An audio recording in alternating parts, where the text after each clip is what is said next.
Good morning. Good morning. No, we don't Good do that. morning. We don't do that. Good morning. No, we don't. Good morning. No.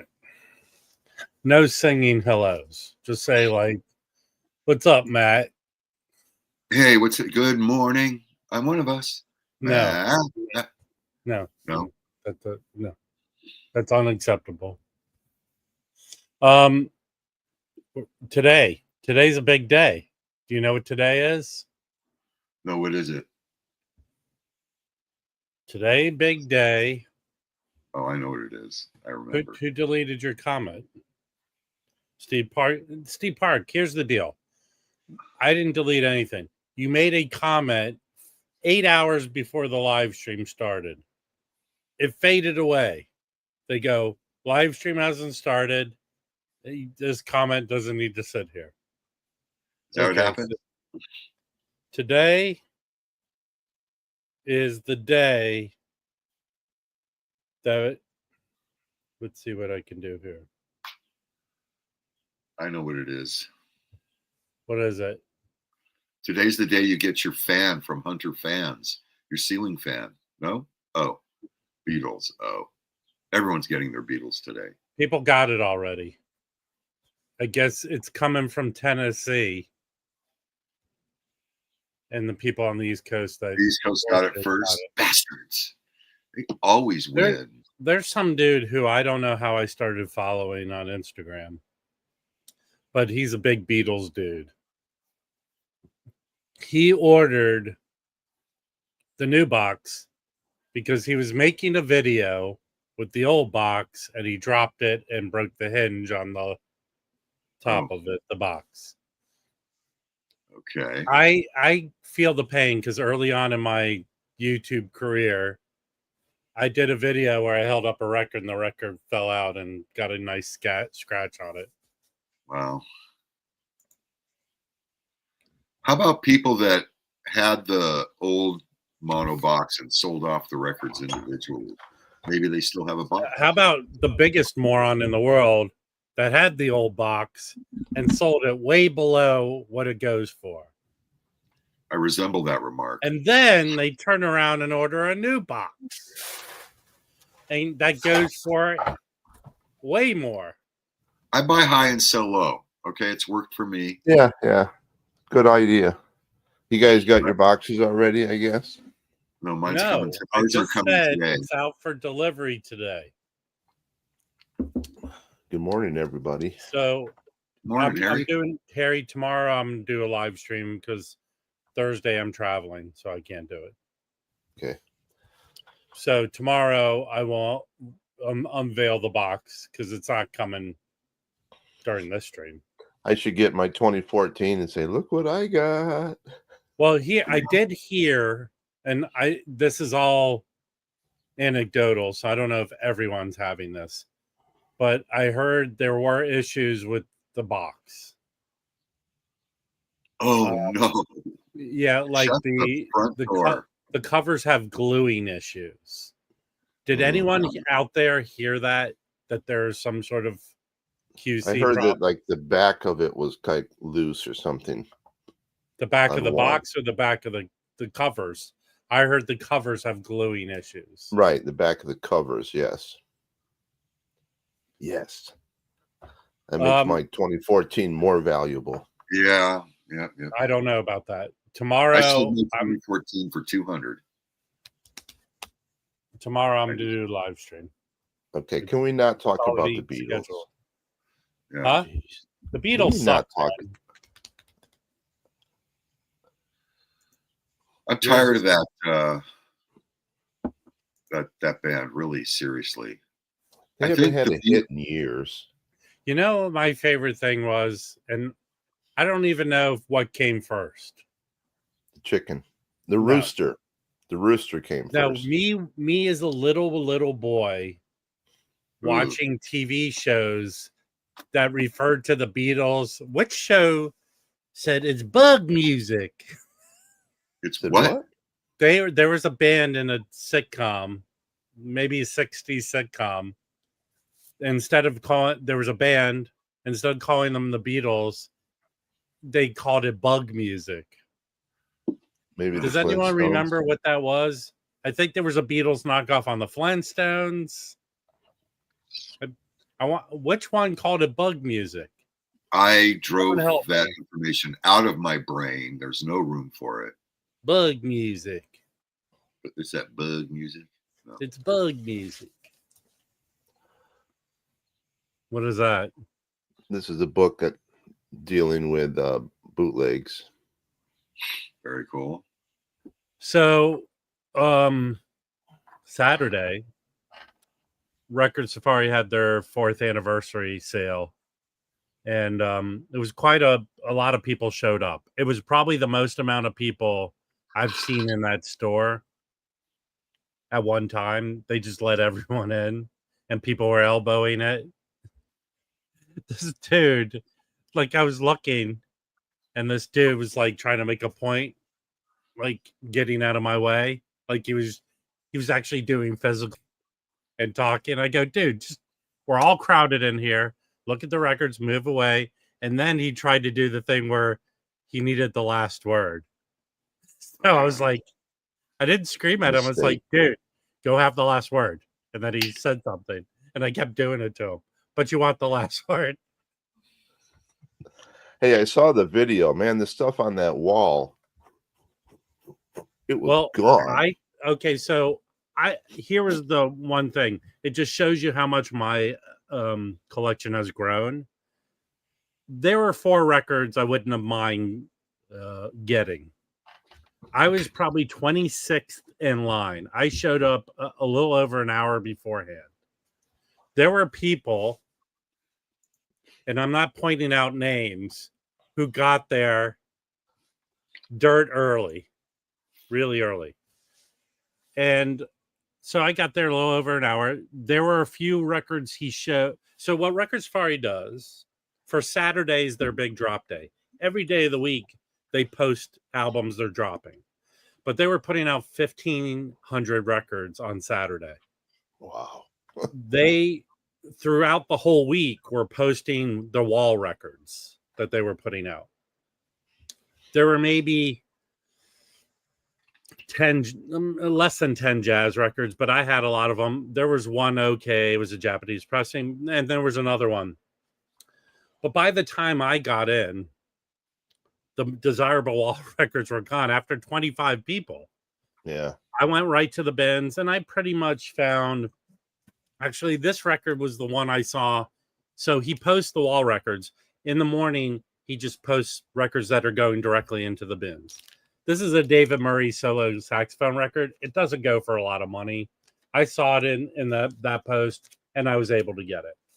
And I wouldn't say a majority of the people there were there for jazz, obviously. But the record I didn't see the price tag, but if you can go to Record Safari and see what they post. In fact, it's like Kimbo reached out to me. Can you try and get this record? The record he wanted, the price, everything was 25% off to celebrate. 25% on Saturday. Oh, it went to 20 on Sunday, and they yesterday 20% off.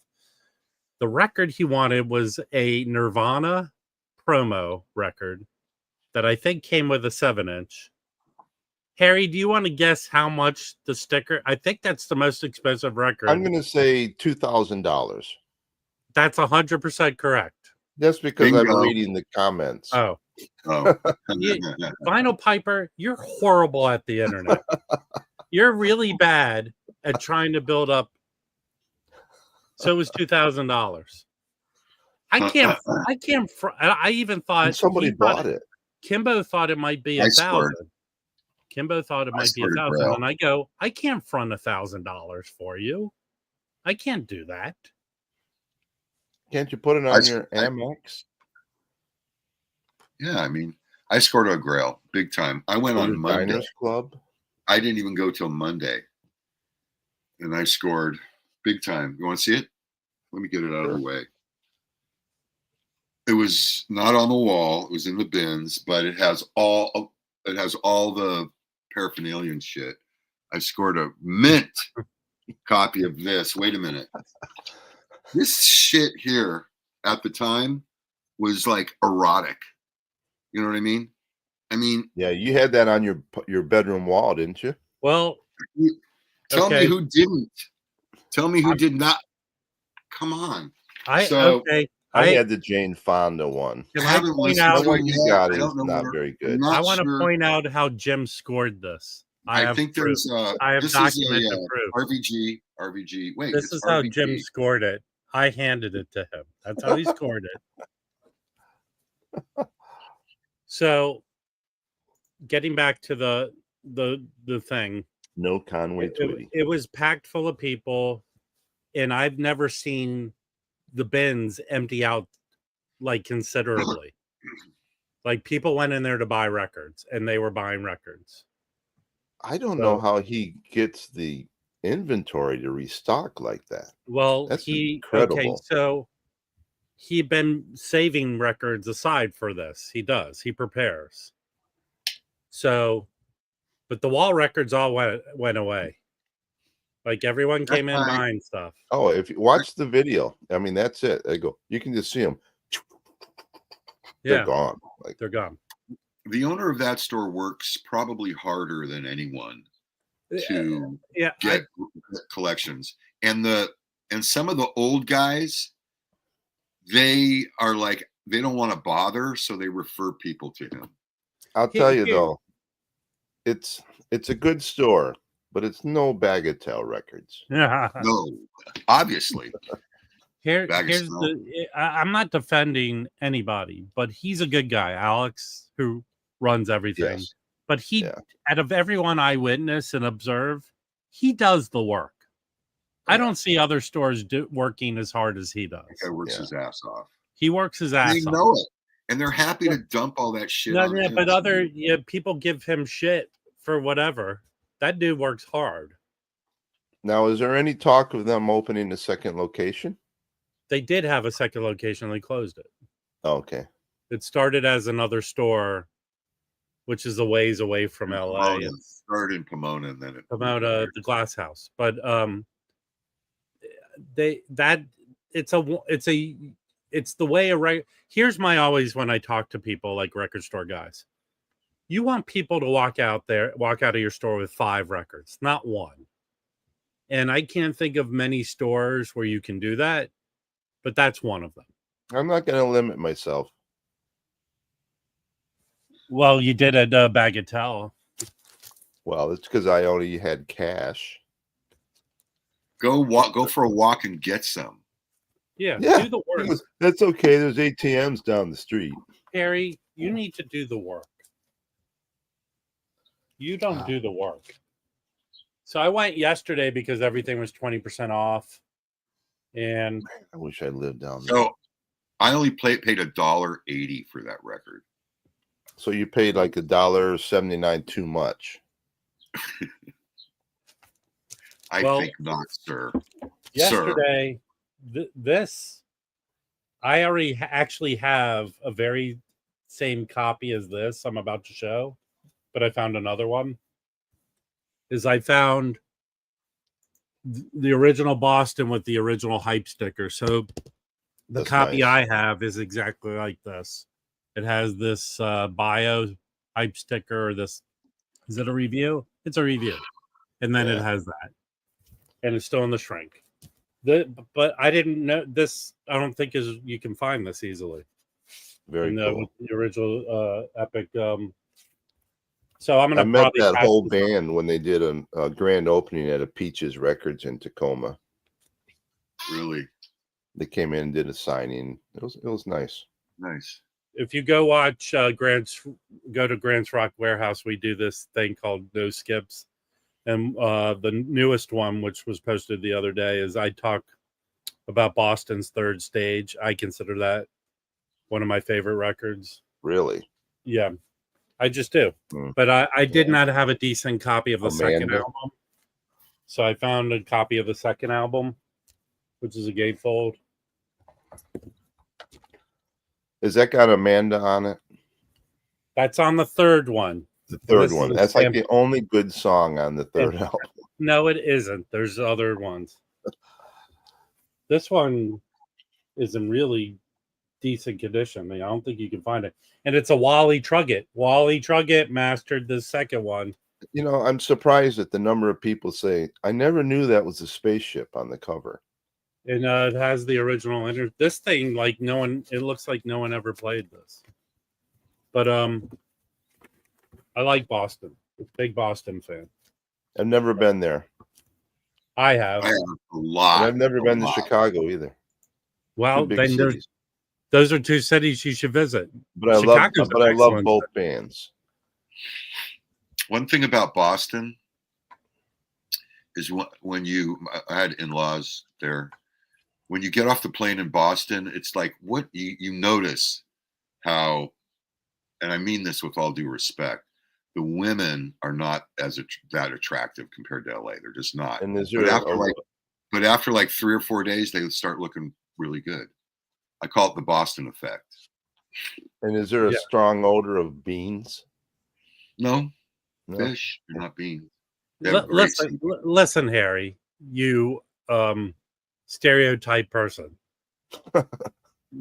There's more chowder in Boston. Clam chowder. Yeah, so not as good as mine though. No, way better. Boston is clam chowder, man. Yeah, that's how I make mine. I make it Boston style. A lot of butter. Wait, hold on. Fluffy. I'm leaving LA on Thursday for 10 days, dude. Chance is coming in on Friday. There we are. Hey. Yeah. A lot of background noise, Dr. Robert. Well, where are you? We're in Heidelberg. Heidelberg. Likewise. Oh, have a beer.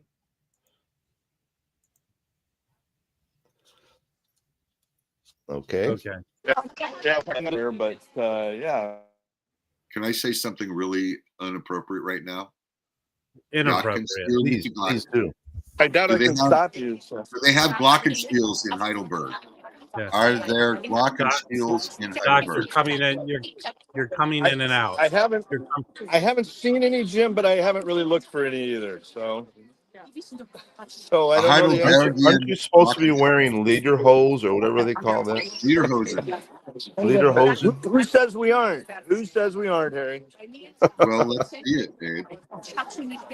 So, I was just checking in, guys. I'm getting very spotty reception here, but just wanted to say hi. Hello, Heidelberg. Happy trails. Safe travels.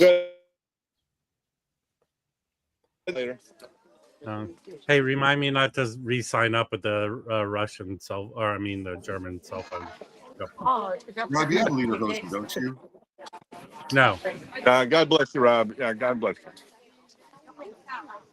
Somebody has to. Okay.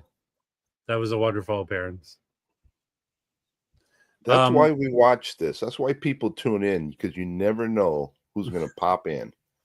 Yes. It's not helping the viewership any.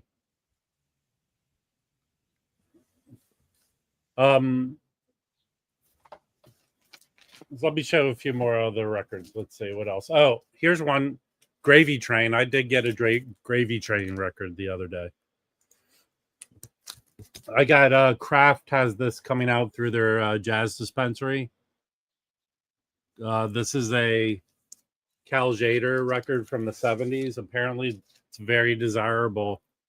Amazonas. I'm not a big vibraphone guy. I think he's more. I mean, he plays the vibraphone, but I think he's more kind of bossa nova-ish, right?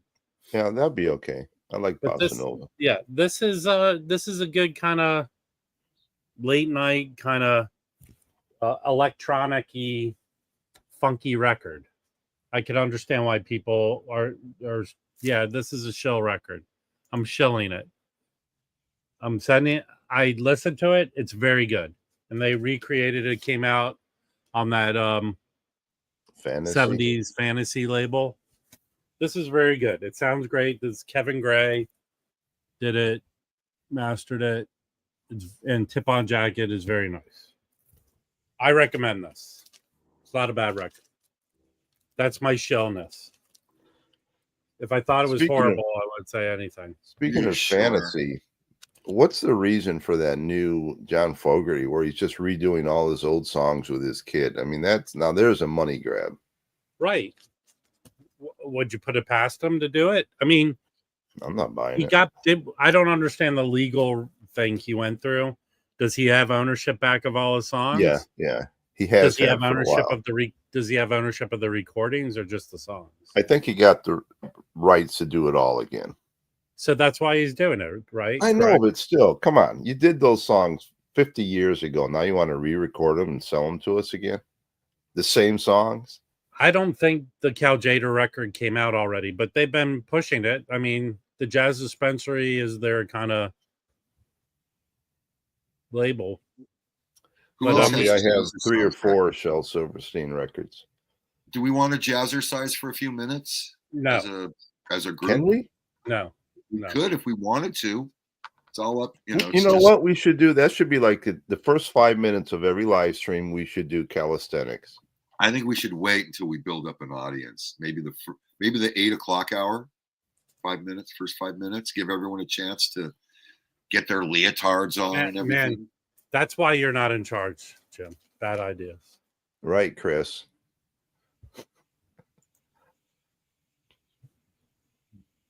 No, well, I mean, a lot of people think like it was the Taylor Swift thing that she re-recorded all her songs to make those the definitive versions of her music, so she owned it. But people have been doing that for years, right? Like there's a story I tell people about that like Les Paul re-recorded all his songs in the 70s. Chuck Berry. He did that? Chuck Berry put out a greatest hits, but they were all like re-recorded versions of the songs. Okay, we have to break. Hold on, we have to break news to Concert Buddy. Bad news, CB. Bad. So he's coming into LA. As I leave, I'm leaving LA. I won't be able to meet up with him. Is he bringing in a couple of keys? Yes, and he was going to plan to hang out with Jim. So Jim, can you break news to Concert Buddy right now? News. The Concert Buddy, Thursday I'm picking up 3 French bulldogs that I have to babysit all day Friday until about 4 p.m. So you guys go to Rockaway and lunch, and then I can meet you at Atomic after 4 if you're still doing it to it. But I'm available all day Saturday, but my Friday got who's he meeting? Who else would he be meeting here? I don't Caesar. Concert Buddy, do you have a crew of people you're planning to meet up with? Why is Mazzy waiting for an Uber pickup? What's going on? No, I dropped someone off at a doctor's appointment. I have to wait an hour, so I'm going to get coffee. Wow, what a guy! Yeah, what a guy. Okay, yeah, what a guy. So, are you gonna say "Hey Bulldog" when those dogs show up? No. Wow! Wow! These Did dogs. You get this, Mazzy? You're grifting. You're grifting. Yeah. The Caljader.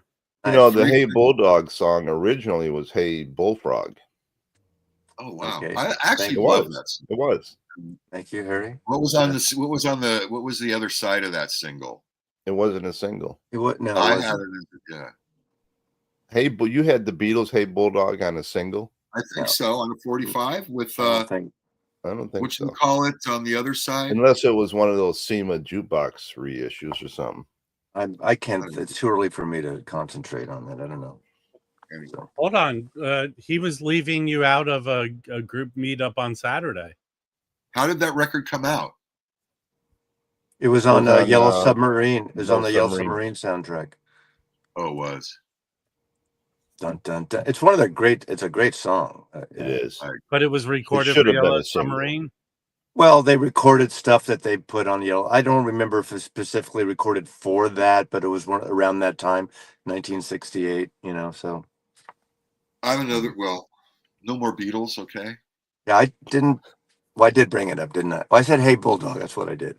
You brought it up talking about the Bulldogs. French Bulldogs, nothing to know. That you're the one who So went there. I was all day yesterday, I had a good time. I hung out with Michael Pilmer. He's in town because he's Devo's fluffer. Actually, no, he's the person. They have like a offstage tent, and Devo apparently does like 3 or 4 costume changes throughout their set. They're playing 2 days or 2 nights at the zoo here, Wednesday and Thursday. And when they go, he's the one that dresses them, gets their costumes ready, and then he's their archivist during the year and their social network guy during the year. But I've hung out with we had a good Michael time. Pilmer. Are you going to go see Devo? Yeah. I don't know. He's going to see if he can get me their type on, which is, it's a fucking big zoo. But if he might get me a ticket. I don't know yet. I won't know till tomorrow. But we had a tour. A friend of his I met. We hung out yesterday. Went to the office of Subpop. Hung out at Subpop for a while, and yeah, it was a fun day. There's no copies of Record Collector News at Sub Pop because they don't want them. Well, this wasn't the store. This was the we did go actually to the store, but this was their office downtown. They used to have a store down. Yeah, they have a small store across from Bezos' Balls, and they have one in the airport, and then they have the new pop-up that took over Light in the Attic at KEXP. Oh, they've already taken it over? So, yeah, they have it till the end of the year. That's it. Like that's their Light in the Attic used to have Record Collector News, but they won't have it there. Vance got hooked up. I'm sorry? Vance got hooked up by Pilmer. Hooked up back. Yeah, well, it depends on the venue. I mean, supposedly they only got 5 like guest things, and they filled that up before we were going to meet up. He's going to try. We'll see. If it happens, great. Yeah. So this paper's going fast, but I got one for you. You could always buy a ticket. I could.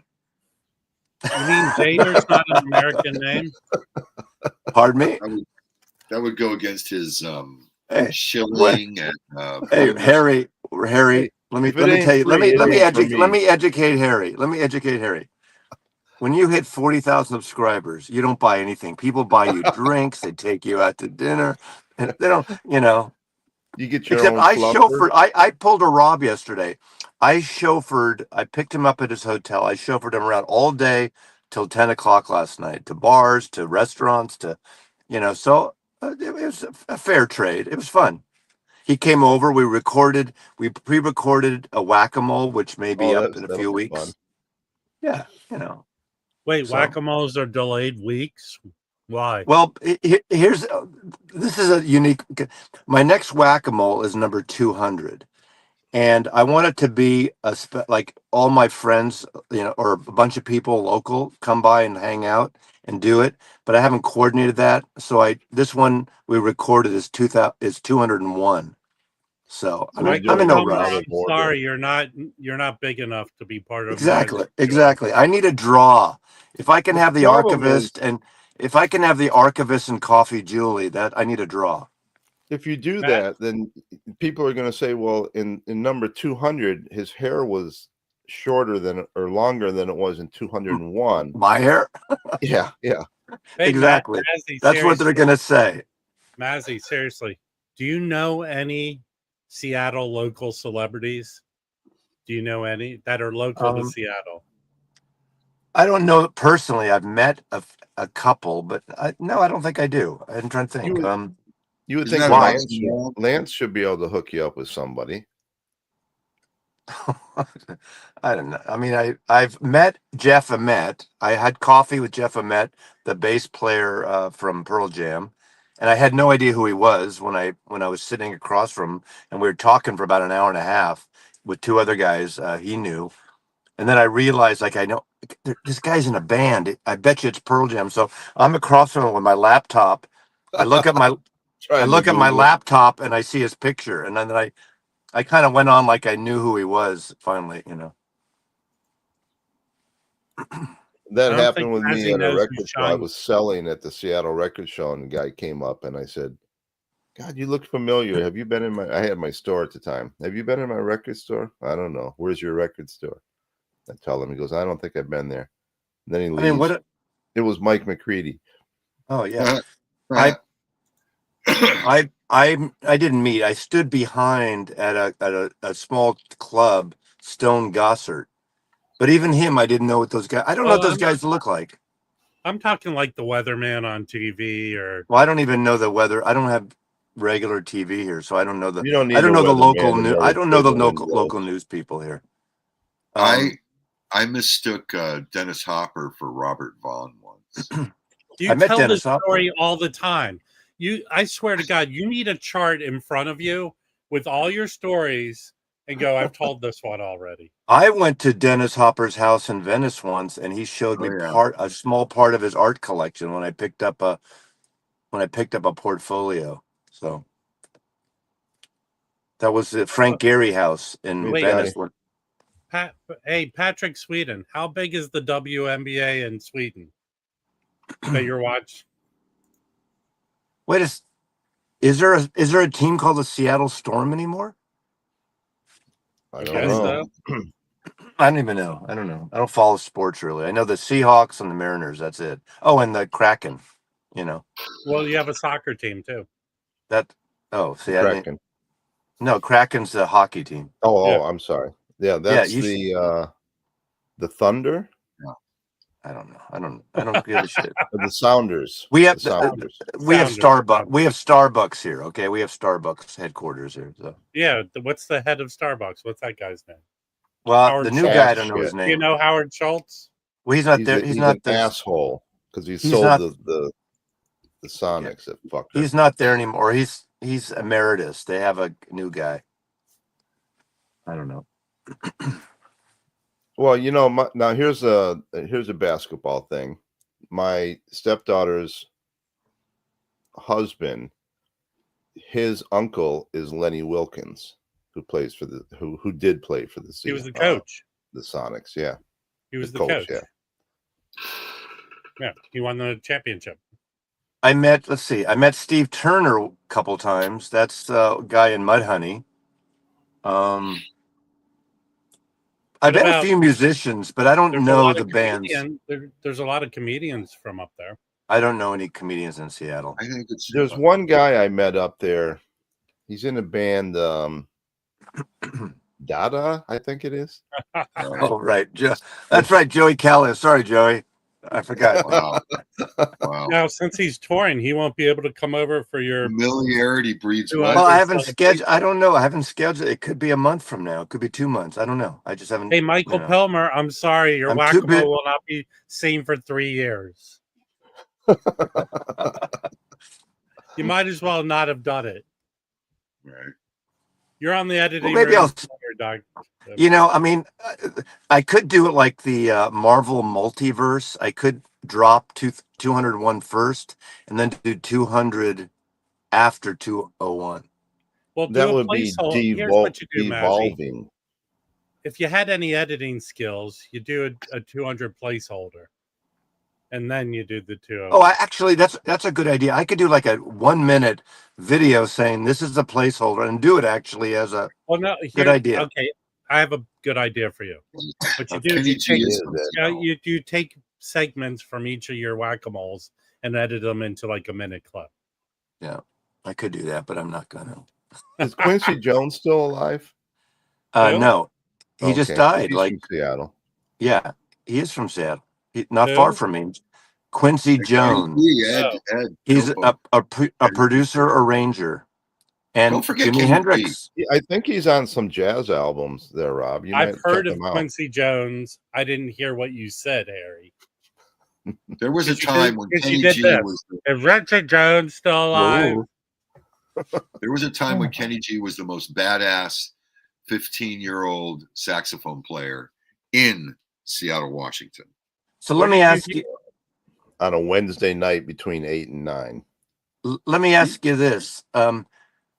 Those pictures going around on Sunset Boulevard of well, it's not just Sunset okay, I want to talk. Are they real? Are they real? Hold on.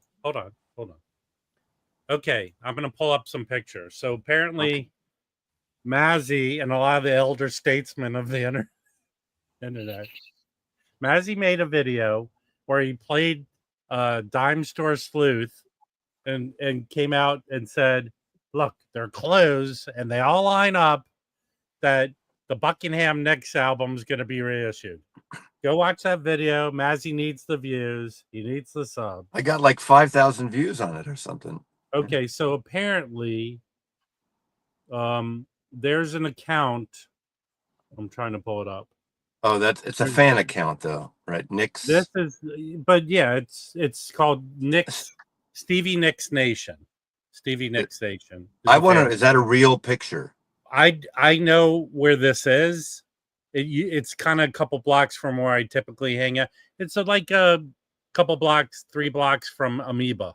Well, if you see it, go photograph it. So where that Sunset Liquor is, supposedly that billboard is there. I heard there's more than one. Okay. September 19th? Right. I'm going to show it. Calm down, people. This is how you do it, Mazzy, if you're going to make your Whack-a-ole video. All right. So it says September 19th. All right. So then later, unrelated to that billboard, because that's in LA, there was another one I saw on Instagram where this is in Brooklyn, in New York. It must be real. Apparently, they are real billboards.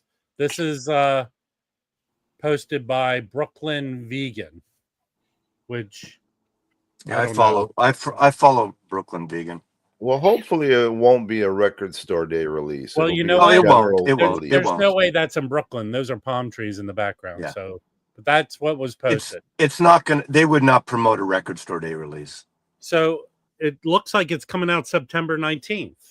Yeah. So probably announce it in August. Yeah. So what I'm going to be sick about is that Mazzy was the one who said this, and then it's happening. Okay. He's kind of what they call an influencer. Yeah. I'm a Svengali. I'm like Carmack. The thing that makes me sick, Mazzy, it's a is good how album. much you shill people, and then you charge people, and then you show the people how much records. How much is Mazzy charging to be on this show every day? I just want to say, I hope they send Mazzy a free copy if it does come out. Now, we don't know if it, I don't think it would be a Rhino hi-fi. It'd be great if they did that as a version, but most likely it'll just be a regular nice release. Want to be on Polydor? No, because it's going to be apparently Warner owns it now or they have access to it because Buckingham owns it. Nicks and Buckingham own the tapes. It did come out on Polydor originally. And that's not who bought Polydor. Who owns that? I think it might be Universal or BMG. It's one of those two. It's not Warner, but according to even Steve Westman said, Buckingham Nicks is Warner has access to it, so I'm sure they're putting it out. I mean, it's never been reissued, right? Never. 82, 83 was the last version of it. I have the Buckingham Nicks. I have the Buckingham Nicks vinyl you want to own. So there is a specific version. It's the RL. Has RL and a couple of other indicators on both sides. I gotta look and see. It's a really good album. I have it, but I also have this. That's good. Yeah.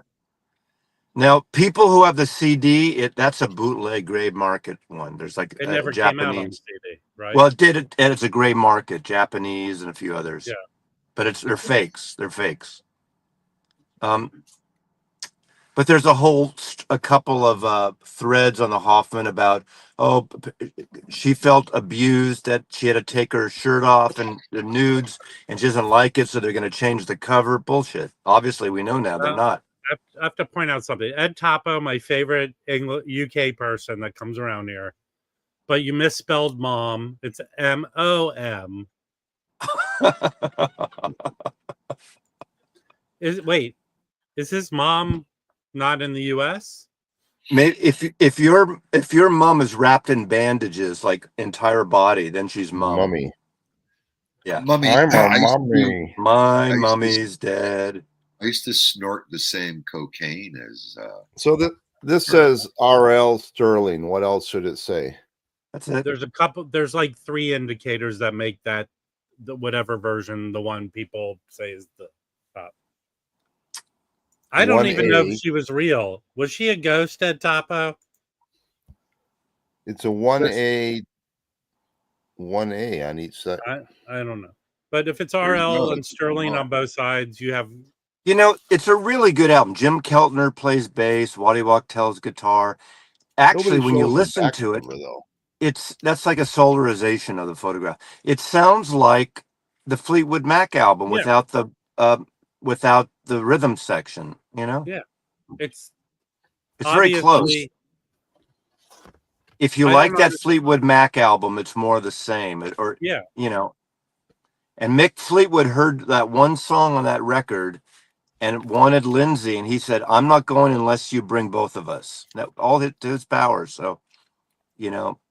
And then Lindsay said, "Well, only if I can sleep with her." Right. Everybody, yeah. He went to the owner of the studio. What was the studio in Van Nuys they were hanging out at? Sound, didn't it? Sound City, right? Sound, yeah. There's a documentary about it that they talk about how Mick wanted a good album. It's not a great album, but it's a good album. It's a good album. And Keith Olsen produced it, who produced the self-titled Fleetwood Mac. Same producer. So it's got a similar sound. Morning, Jeff. I can't see the comments. So do you think... so now they have this billboard that says September 19th. Do you think in a week or two they'll do an announcement that it's a Rhino hi-fi? I don't know if it's going to be a high. My guess is it's not a hi-fi. But however, with the hi-fi announcements, they announced, you know, it's interesting. It's coming out like a month after the 50th anniversary of the self-titled Fleetwood Mac, a little over a month. And supposedly in August, there are 3 other releases. So if it's not one of those. Do you think this might build up to a reunion and a tour? There is talk about it. I saw someone commented that I know that, well, Kristen McVie's gone. They can't get back together. Right. But people fail to remember twice in their history, Lindsay left twice. The first time he left was in the 90s. And they brought in this guy, Billy something, to replace Billy Burnett. And I met Billy Burnett because he actually starred in a movie for Roger Corman. And so he did that. And then recently, Lindsay they kicked him. Well, I saw them last one at the Tacoma Dome. Yeah, with They kicked him out, and it was Neil Finn and Mike Campbell from the Heartbreakers. It was actually really good. I saw that too. I saw that show in the Tacoma I was there too. I didn't see you. I didn't see you either. We didn't know each other, but yeah. Oh, it was a good show. Was the guy carrying all the albums, chasing people for their autograph? No, that was Dr. Robert. No, Dr. Robert's the guy who walks away like Charlie Brown because he didn't get the autograph. Harry actually accosts people and chases them. Right. Remember that time where Harry chased down Bob Dylan? Fucker. There was nobody there but him, me and him, nobody else. It's taking him 5 seconds to just scribble his name. Harry's bitter. Yeah. I'm sorry you're so bitter, Harry. So here's a subject that I wanted to bring up. Uh-oh. The top, let's say the top TV stars who went on to be big movie celebrities, but they started in TV. Yes. Name one. Tom Hanks. Bruce Willis, Tom Hanks. Yeah. Well, I mean, you could even go as far as saying like Kevin James. Kevin James was on King George of Queens. George Clooney's the biggest one, I think. Clint Eastwood. Clint Eastwood. Michael J. Fox, Burt Reynolds. There's tons of people. Clint Eastwood. George Clooney. But he thinks George Clooney was the biggest. George Clooney was not the biggest. He's not the biggest. He's not a big. I mean, he's a big movie star. Is there a bigger star than George Clooney? Ben Dover. Clint Eastwood was a bigger star than George Clooney, and Bruce Willis was a bigger star than George Clooney. You know who's good is Clint Torres. Okay, calm down. Clint Zappa. Torres. Hold on, 6-inch pianist is clearing it. I don't know Rick Vito. Rick Vito, Billy Burnett. Very nice. I think I'm one of the few people. I don't like Tango in the Night very much. That album. No, I don't either. It had a lot of hits. I know it did. It was a big album. I'm not saying it wasn't a big album. It had that 80s tinkling piano bullshit. And I hate the cover too. I like the painting actually. I don't mind that. But I like Tusk. I think Tusk might be my favorite. Tusk would have been a good single album. I like it the way it is. It's like the White Album. It's sprawling. There's weird shit on it. There's great stuff on it. I love Tusk. It's the only one I have. Now there also was a I hate to say bootleg, a faux Fleetwood Mac that was not sanctioned. Wasn't Dave Mason in a version of Fleetwood Mac on tour for a while? Isn't there a really good Fleetwood Mac cover band out there? How's Fleetwood Mac going to be? There's one I saw at one of the casinos here called Rumors, and they did that, and they're actually pretty good. Wasn't Tusk a big flop? Well, compared, it sold a lot, but it had one hit song around it. It had a couple hits, but it was a flop compared to Rumors. Yes, but not. It wasn't a flop, but it was compared to Rumors. It was. Yeah. Fleetwood Mac and Cheese. I like that. Very good. Can someone tell me? I can't read the comments, but can someone say, wasn't Dave Mason in one touring version of Fleetwood Mac for a while? I can't read the comments. I'll tell you right now that Dave Pounds just said you're full of crap, Mazzy. Ed Topo said, why is Mazzy hanging out in the car? Can't McDonald's give him his order? You a hard time. Oakenshield is giving you shit right now. Oh no. Jeff Myers just said, unbelievable. What'd you do? Why is the only one that had anything nice to say? Is Big Ian here? I hope Big Ian shows up. Yeah. Big Ian was here.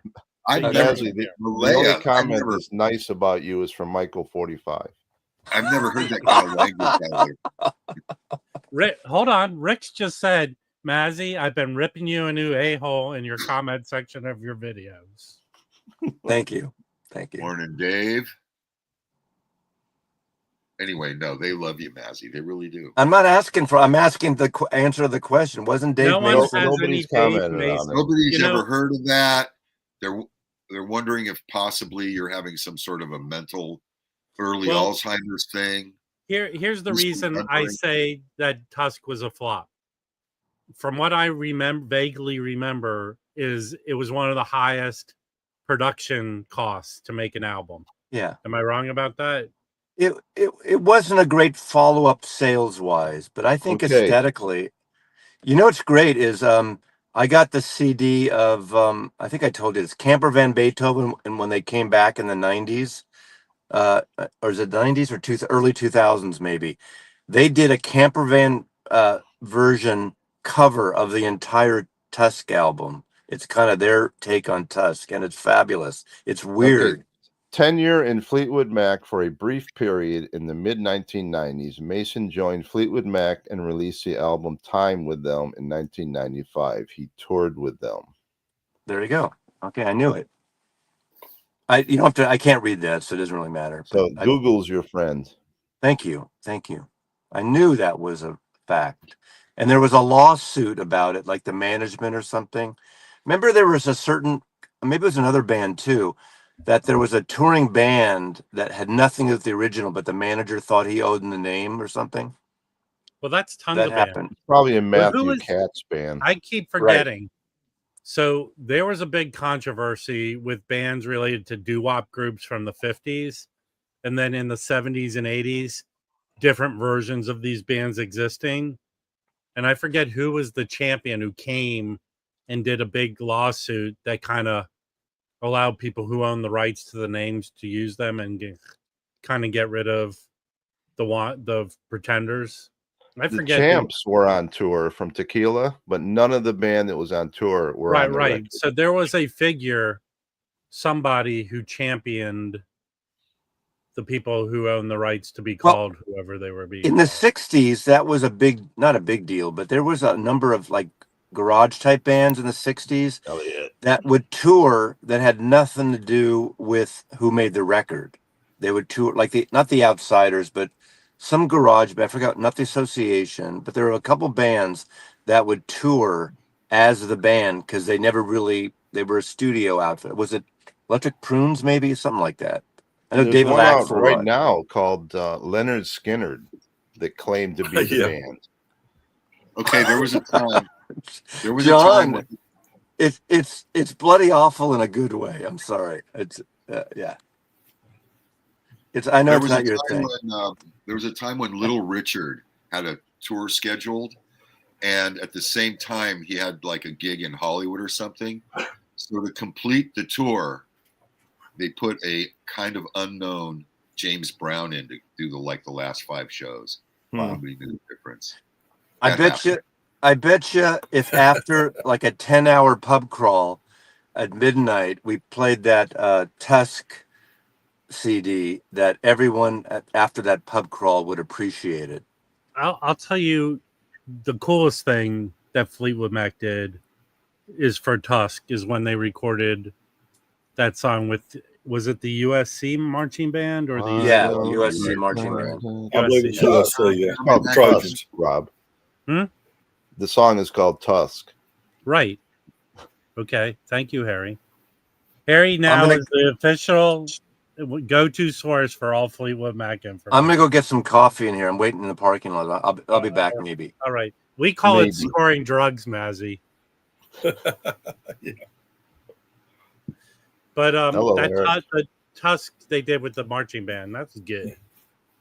That was fun. That was good. That album really sounds good. I played it a while back, and the recording of the album, I guess it's real dynamic. It sounds really good. And now watch somebody tell me, "Oh, that's the worst recorded album Fleetwood Mac ever did." I think it's a well-regarded album. It always seems to be in demand. People want it. Well, my memory of it is the sound of the record was just really. Elliot, are you getting ready to go bowling? Yeah, there you go. Thank you. Now, actually, Harry, the other use for that is actually this Southern nonsense that Elliot is an act. He really is a Cuban mafioso in Florida. Yeah. I'm in the witness protection program. Yeah. I love these shirts. So, I spent my whole life being very demure, or, wearing grays and whites and khakis and light blue Oxford shirts, and just, drinking sarsaparilla. I don't know what that is, but probably. So this is kooky. Is this kooky for you? So as I've gotten older, I've decided, I want to have a little flash to me, Unfortunately, you're looking very good. Hey, right now, based on Elliot just said, he's probably wearing some crotchless chaps. the Cameron thing. Rob, are you going to go to the new cargo shorts? Where am I going? The new what? The new Tesla diner. Apparently, people are complaining about there's this new Tesla diner charging thing in Hollywood. Why are they complaining?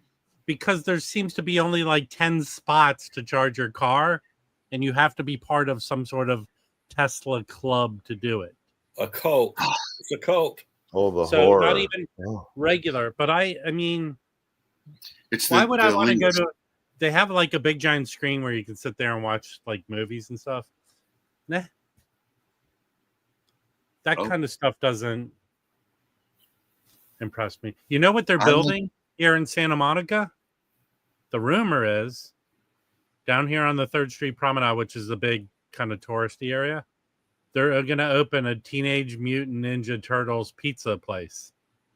That's going to open in the 3rd Street Promenade. So it's going to be Chuck E. Cheese with a new name? No, actually, there's another story about what you just said, Harry.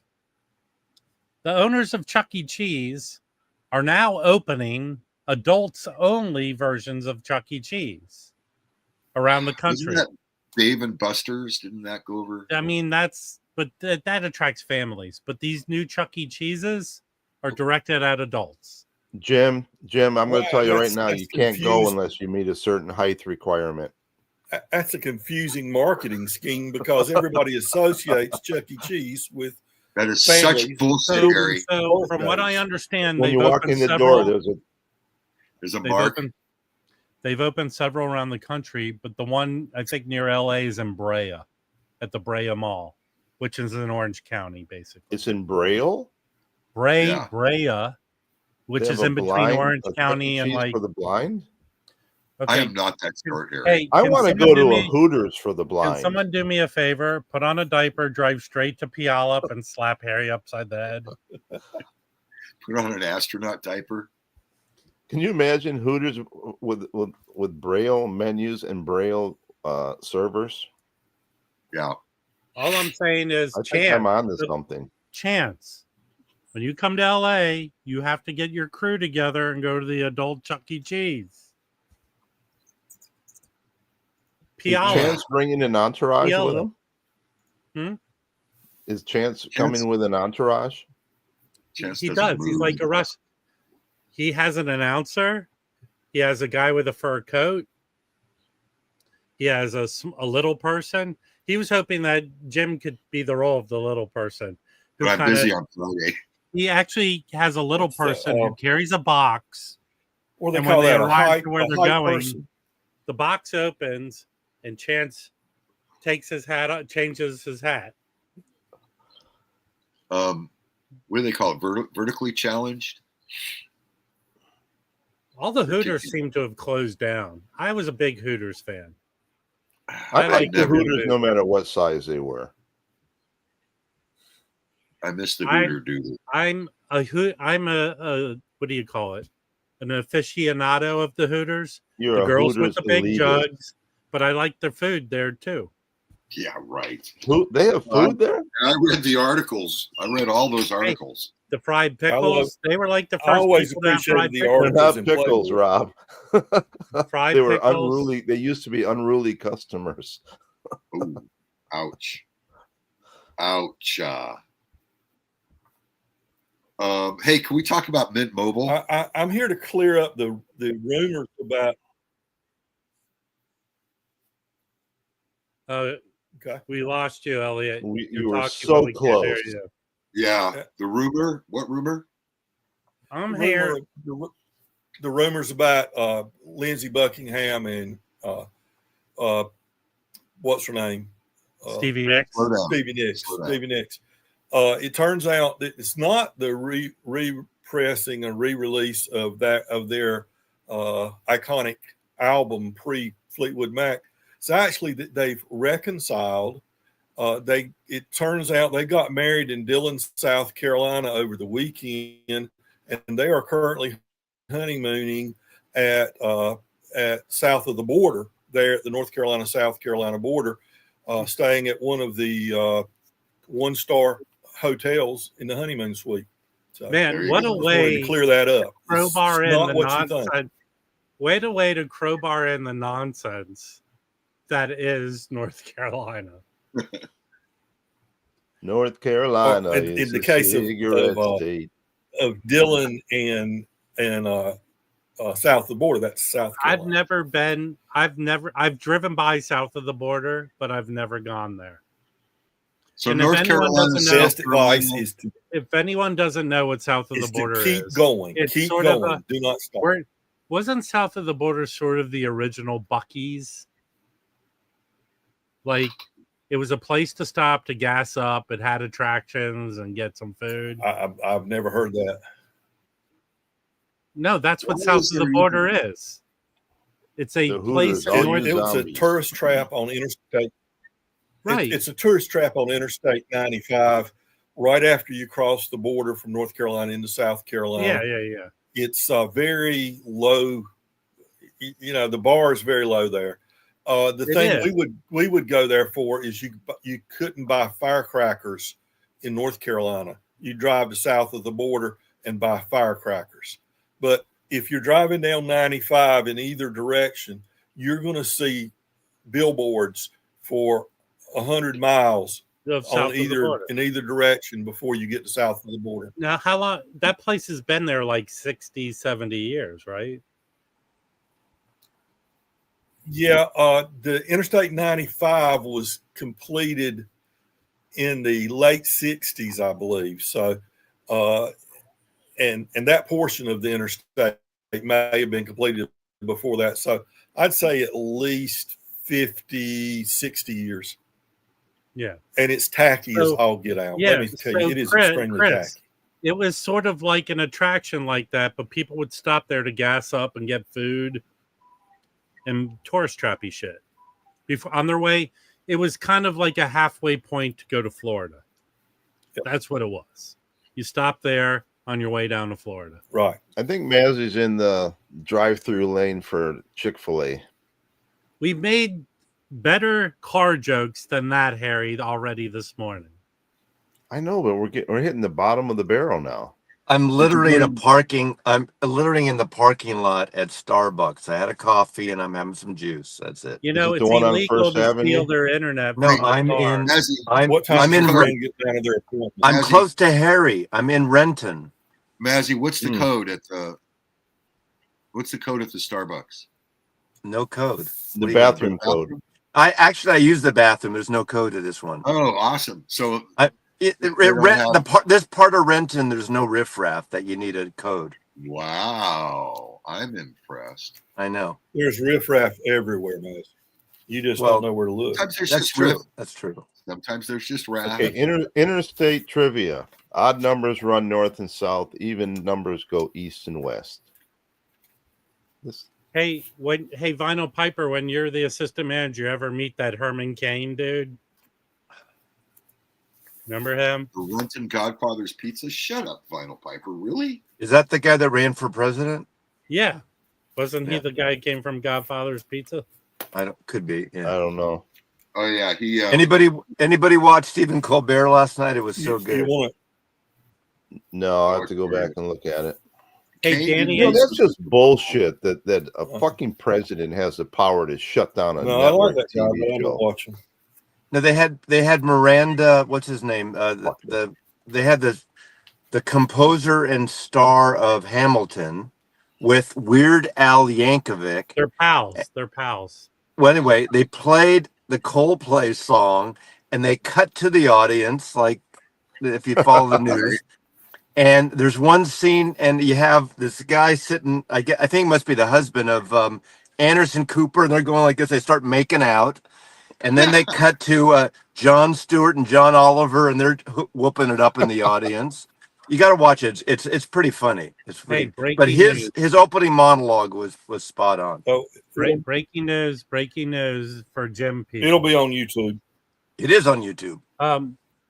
Right now, Discover's having 40% off of 3 Frank Zappa titles. So that one, 40% off. Ooh. This 1970 Mothers 4 CDs. That's good. The Zappa soundtrack. Excellent, people. I already paid full price. But yeah, very nice. Look, I'm going to say something that I don't agree with about the Colbert, and it's not the politics of it. The claim that CBS is saying they lost $40 million a year on Colbert seems very ridiculous to me. If that was the case, CBS cancels shows all the time. Yeah. Even just as a money issue, forget politics, I would have canceled the show. If a show is losing $40 million, one show, you cancel it. Then, because you know what? If people have short-term memories. Remember the whole Conan O'Brien, Jay Leno nonsense? When Conan took over the Tonight Show? NBC's claim that they fired him was about money and how much it was losing, which was ridiculous. I think we need to boycott CBS. I'm serious. Well, I mean, we need don't watch anything on CBS. Here's the deal. They're making... If anyone knows anything about Hollywood, and there's one person here who's in the peanut gallery, I think they were here already, this dude right here. So Chauncey, I'm about to say something, and you tell me if it sounds right or wrong. The accounting in the entertainment industry historically is so fucked up. What they come out and tell you, it's creative accounting. I believe no movie loses money, but that's my belief. But the fact that a TV network claims the show was losing their operating budget's $100 million. The claim that they said they're losing $40 million on a show, the board of Viacom or whoever owns Paramount and CBS should fire everyone there that they allowed a show to lose $40 million. Let's compare this to the record business historically. This is true. Okay, we're just talking about Fleetwood Mac. I mean, Fleetwood Mac had like what, 8-9 albums before they broke big. Now, their records were selling 500,000 each, 300,000. They were doing well as a catalog staple before Buckingham and Nicks. And they would have, and I hate to say it, get your shot glasses ready. They had Randy Newman and Ry Cooder and Bonnie Raitt that they did 6, 7, 8 albums that hardly sold. But the big acts pay for those acts to have a good catalog of artists to attract other artists. And it's the same thing. So Colbert or anyone like Colbert, Jimmy Kimmel, attracts people to CBS where they make the big money at CBS. Well, I'm going to go at it more of a common sense explanation. Do you know why every major network except Fox, but the broadcast networks in the US have late night programming? Because it's a cash cow. Because it makes so much money for them. With cheap production. Well, they only shoot 4 episodes for Colbert a week, right? And you know what Letterman used to do? He would double up. Like every Thursday, he would shoot 2 shows. That's right. So it seems very odd to me that show lost $40 million. And I don't know how many years that they're claiming it lost $40 million. I think this is all an attempt to make their company look very desirable for it to be purchased. Oh, absolutely. I mean, well, the problem with late night TV is that nobody watches it anymore. Nobody watches broadcast. Broadcast is. Harry was a business owner. Jim's a business owner. Mazzy had his company. Just as your experience. How long do you let a show lose $40 million? It seems ridiculous to me. And they just and pay $16 million bribe just like that without going to Let's stick with the movie business, okay? So last year, Warner Brothers and Disney took write-offs on movies that cost $200 million. They took a write-off on it, so they essentially made their money because they took a tax write-off. Is that what CBS was? CBS doing that with the it seems very odd that they haven't. CBS has a division called Paramount that makes movies, right? That historically, for the last 20 years, has had hits few and far between. I think Paramount Plus has lost more money than Colbert has. No, way more. That is money losing. The streaming. We should listen to John Prine when he said, "Blow up your TV, throw away your paper, go to the country, build a home, plant a little garden, eat a lot of peaches." Okay, Harry, thank The you. thing is, when everyone says, "Oh, they wasted all this money on this big movie," but think about this. Think of all the hundreds or thousands in some cases of people they employed making that movie. And not just actors, caterers, drivers, carpenters. Hold on, Mazzy. I say this to everyone. Stay for the credits. You know, when you go to an industry screening, everyone sits there until the end of the credits. Yeah. Because I used to all the time too. The credits go too quick. Shut up, Harry. There are thousands of people. There are thousands of people's names in those credits, people. Right. That's what it takes to make a movie. You know, I don't think it's funny. What's great about it, you don't have to feel sorry for Colbert. He'll do fine. And probably someone like Netflix or someone's going to pick him up. Okay, they're better. Go back to in today's world, here are the 2 examples. No, Comedy Century is owned by CBS too. Forget it. Oh, fuck. Here, Mazzy, here are the examples. Conan O'Brien, and unfortunately Joe Rogan. But Conan O'Brien, after he left TNT, after that ended, he started a podcast network. You know what happened? It got bought by SiriusXM for $1 kabillion. That Stephen Colbert is primed to do something like that. I think I think the streaming services like a Netflix will be like the kind, I think they already set up a John Mulaney. They're trying to attract a younger audience. Right. I know there's a place for Stephen Colbert. He will go there and be successful. I just don't understand. The same with Jon Stewart, because I don't know. Here's the funny thing, Mazzy. If I was Paramount and the show was losing $40 million, I would just buy Stephen Colbert out of his contract and end the show immediately. Mm-hmm. I can't believe why aren't they doing that if that show's losing $40 I can't believe they're keeping him for he probably has a contract, but I still can't believe they're keeping him for 10 months. It's kind of like when you get fired from a company, they don't want you around, right? Hold on, Mazzy. You don't follow sports. No, I don't. But this happens all the time in sports. A player has a gigantic contract that the team needs to get out from under it. They trade him. The team that takes him, they buy them out of their contract, and then they become a free agent. That happens all the time in sports. Yeah. I don't understand if I was a shareholder, buy them out of their contract, they're not a free agent. If I was a I'm talking right now. Then when I end, you can talk. Well, all I'm saying, Harry, is the words are coming out of my mouth. Yeah, but not in the right order. All I'm saying is, if I'm a shareholder for Paramount, CBS, or whatever they're called now, I would demand everyone in charge be fired for allowing a show to lose $40 million. That's what I would do. Now, Harry, what are your thoughts?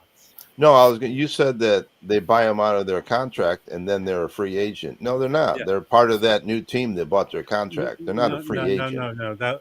If you follow sports, it just happened. The free agent is released from his contract. The Washington Wizards acquired Marcus Smart, who had his biggest success as part of the Boston Celtics. They acquired him, and part of a trade, he was sent. They bought him out. The Wizards bought him out, made him a free agent, and he went and signed with the Lakers. So that's what happened with that particular. But after they bought him out, they made him a free agent. He becomes a free agent. They bought him out. They bought his contract out. Okay. So what do they get for their money? It's sort of an accounting thing. Their books are clear. They don't get Marcus Smart's big giant contract, so they don't have to pay him out. Right, but the team that bought him has to pay it. Okay. Yeah, I don't get it. I don't get it either. It frees up money for the team to spend on other players. The team that let them go. Yeah. But this team that bought him out loses that money they bought him out with no player. I don't get it either, Harry. Yeah.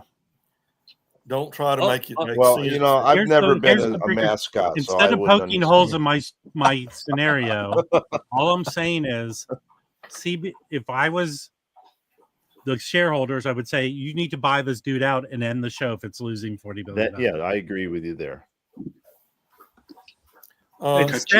Instead, people are acting like we got them, and he's on the air for another 10 months. Yeah, it doesn't make sense. What he can say between now and then. Hey, Colbert. In Colbert's opening, he shows how they're turning the Ed Sullivan Theater into one of those storage locker places. I guess you had to be there to think it was funny. I like that record. Couple of cautionary tales here, if I may. That's a good record. This record, the record after Hell, from the Squirrel Nut Zippers, that was the big hit. Didn't do as well. It sold, but it didn't sell as well. But it didn't get a repress for a long, long time on vinyl. And I had it on my watch list.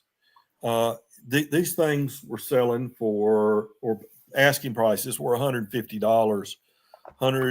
If you saw one for $119, that was a cheap one. So I kept watching. I wasn't about to pay that much for it. But I went back to their Discogs entry for the album. And lo and behold, sometime late last year, a reissue was made on this album.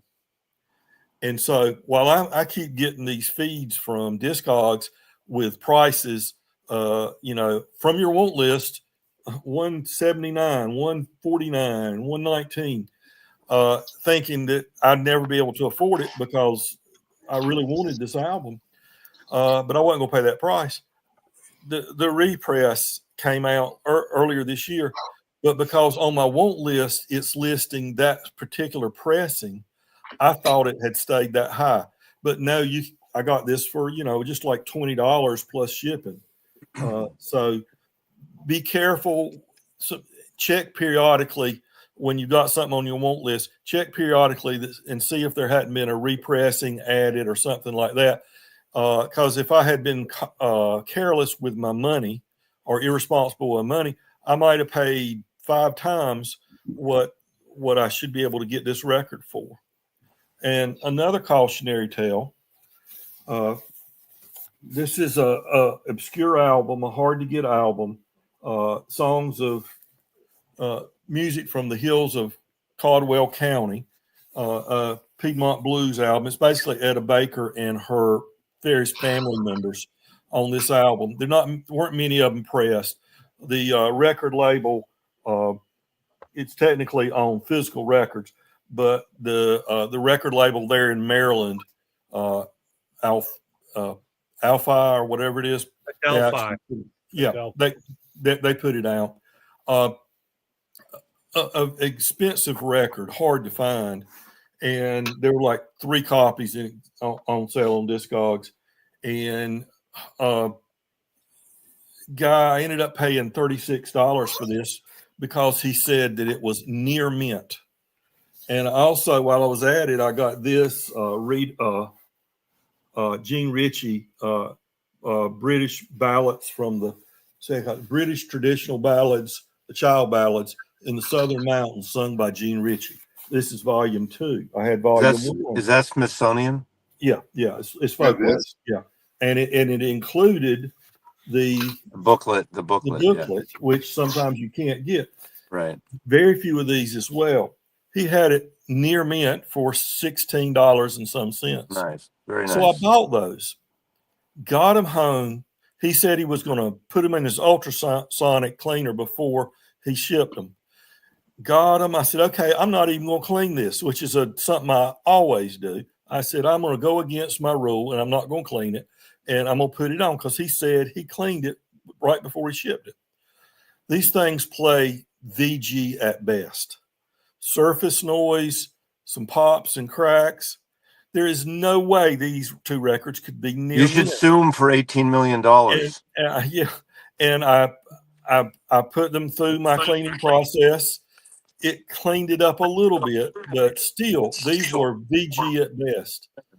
Visually, how did they look?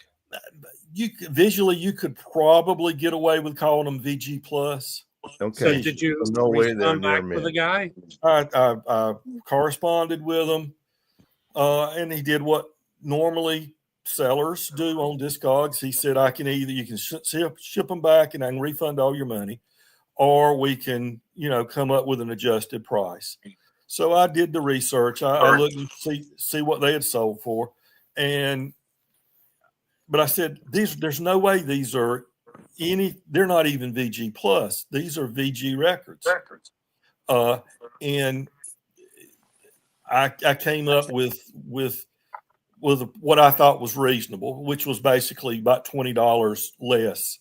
I'd paid 4 records I'd gotten from, and 3 records I'd gotten from. I'd paid $73, so we got it down to about $51 for it, because they're hard to find records, and I wanted them in my collection. But I get so frustrated when you find people who are overgrading, and here's the kicker. He adjusted the price. He was fine. He was reasonable. You have to give him the benefit of the doubt and say, well, he just didn't realize. But read their feedback. But here's the issue. I'm not going to give him bad feedback I'm not going to put in there that because he took care of it. He took care of it. Because he took care of it. But so the next guy is going to have the same problem you had. Exactly, because they're going to it perpetuates overgrading on Discogs. So give them honest feedback. If you give them negative feedback, doesn't have to be negative, it can be positive, but you can state in there what the issue was. Yeah. I'm reluctant to do that. Oh, hold on, I have the best answer for you, Elliot.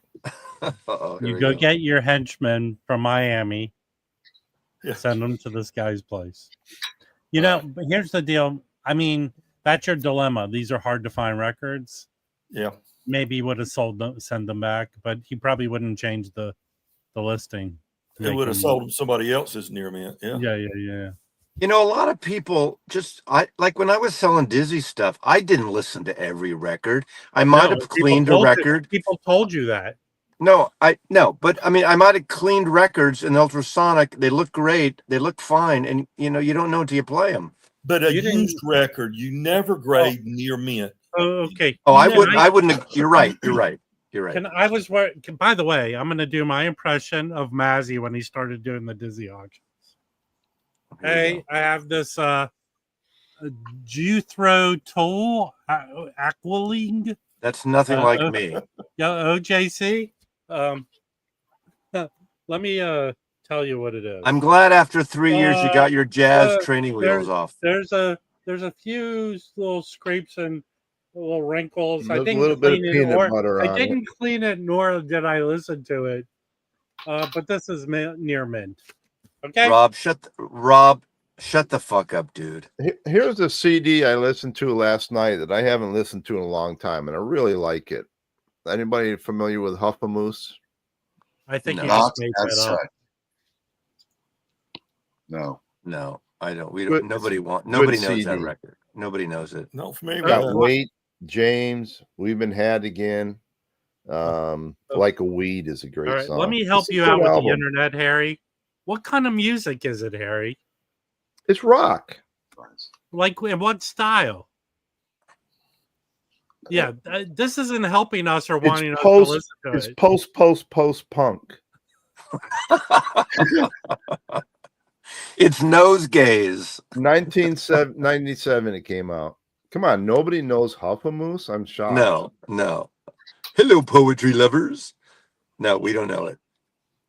Man, I thought for sure you would know them. I don't know it. Never heard of it my entire life. Wow. Yeah.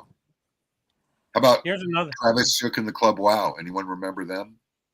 Here's another record I picked up yesterday. Picked this. I've been finding a lot of Don Patterson records. I thought that was Fred jazz Neal. Organist. This is a really good record. Okay. A lot of his records were only pressed once on Prestige. This is good. I liked it. Very much enjoyed it. Well, good for you. Good for you, Rob. It's jazz music. Did anybody see a couple of weekends ago when Verve Records offered the mystery boxes? No, it was last week for a couple days. You could buy four LP mystery boxes for $50. I got 2 of them. I got box 3 and box 4. Did they come yet?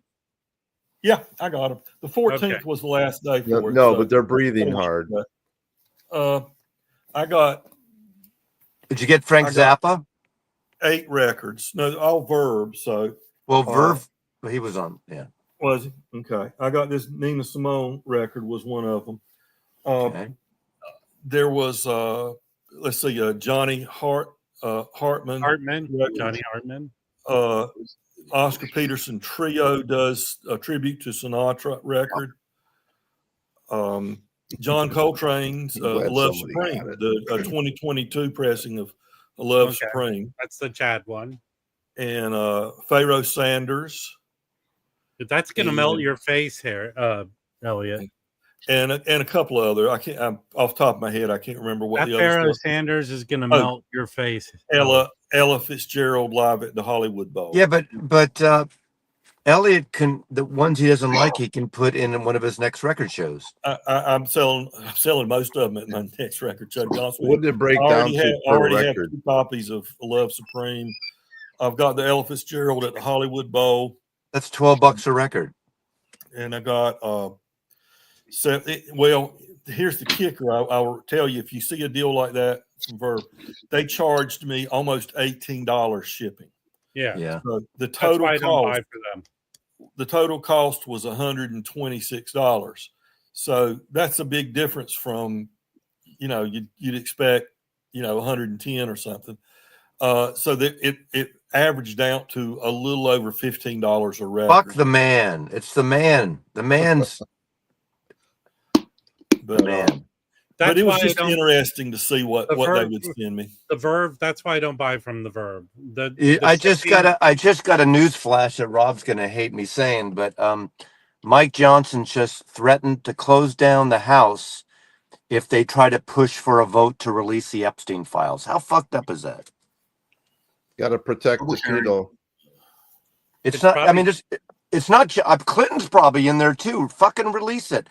We need a Daniel Ellsberg moment for someone to illegally release it, but they won't believe it, of course. I'll just say this about that: the Democrats just need to shut up and let the Republicans fight over this. Just let them fight over it, sort it out. There's no need for us to get in the middle of it. Sometimes you let your opponents hurt themselves. You don't have to jump in. Nothing the Democrats do will look good. Sure, vote to release it, but don't make this your big issue that you're gonna. You're right. You're right.